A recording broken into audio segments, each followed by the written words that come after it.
Bienvenue dans cette capsule vidéo sur les pronoms deuxième partie. Dans cette leçon, tu vas apprendre à reconnaître les pronoms relatifs, les pronoms adverbiaux et les pronoms interrogatifs. Tu trouveras le lien de téléchargement de cette carte mentale dans la description de la vidéo. Nous allons étudier les pronoms relatifs, puis les pronoms interrogatifs, et enfin les pronoms adverbiaux. Commençons par nous intéresser aux pronoms relatifs. Les pronoms relatifs reprennent leur antécédent, c'est-à-dire le nom ou le groupe nominal placé avant. Ces pronoms permettent d'introduire une proposition subordonnée relative. Prenons un exemple. La casserole qui est sur le feu est chaude. Le pronom relatif qui reprend le groupe nominal la casserole et introduit la proposition subordonnée relative qui est sur le feu. Les pronoms relatifs peuvent prendre deux formes. Des formes simples, c'est-à-dire composées d'un seul mot simple. En voici la liste. Qui, que, quoi, dont, où. Des formes composées, c'est-à-dire composées d'un seul mot complexe ou de plusieurs mots. Ces formes s'accordent en genre et en nombre avec leur antécédent. En voici quelques exemples. Lequel, lesquels, duquel, desquels, à laquelle, etc. Prenons l'exemple suivant. Les personnes auxquelles tu parles sont attentives. On repère le pronom relatif auquel, de forme complexe, qui s'accorde avec son antécédent les personnes.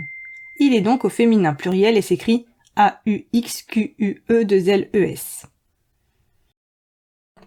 Maintenant que tu connais les pronoms relatifs, intéressons-nous aux pronoms interrogatifs. Les pronoms interrogatifs remplacent l'élément à propos duquel on pose une question. Prenons un exemple. Louise est là. Qui est là?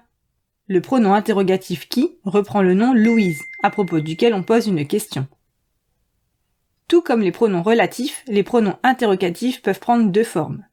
Des formes simples, c'est-à-dire composées d'un seul mot simple, c'est par exemple le cas de qui, que ou encore quoi. Des formes composées, c'est-à-dire composées d'un seul mot complexe ou de plusieurs mots. Ces formes s'accordent en genre et en nombre en fonction de l'élément qu'elles remplacent. En voici quelques exemples. Lequel, laquelle, duquel, desquels, auquel, etc. Prenons l'exemple suivant.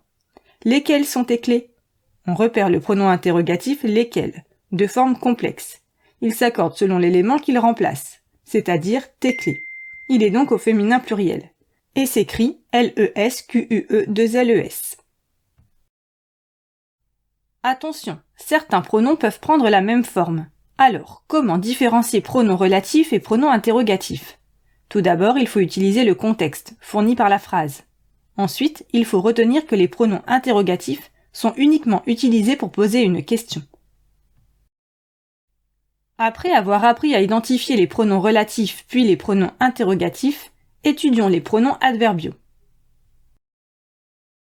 Les pronoms adverbiaux reprennent un nom qui désigne un lieu ou un objet. Ce sont en réalité les adverbes i et en que l'on emploie comme pronoms. Prenons un premier exemple. Ce restaurant, on y retourne tout le temps. Le pronom adverbial i reprend le groupe nominal ce restaurant, qui désigne un lieu. Prêtons attention à un second exemple. Du gâteau? J'en veux bien. Le pronom adverbial en reprend le groupe nominal du gâteau, qui désigne un objet, en l'occurrence un aliment. Et voilà, dans cette capsule vidéo, tu as appris à reconnaître les pronoms relatifs, les pronoms adverbiaux et les pronoms interrogatifs. N'oublie pas de télécharger la carte mentale associée à cette leçon.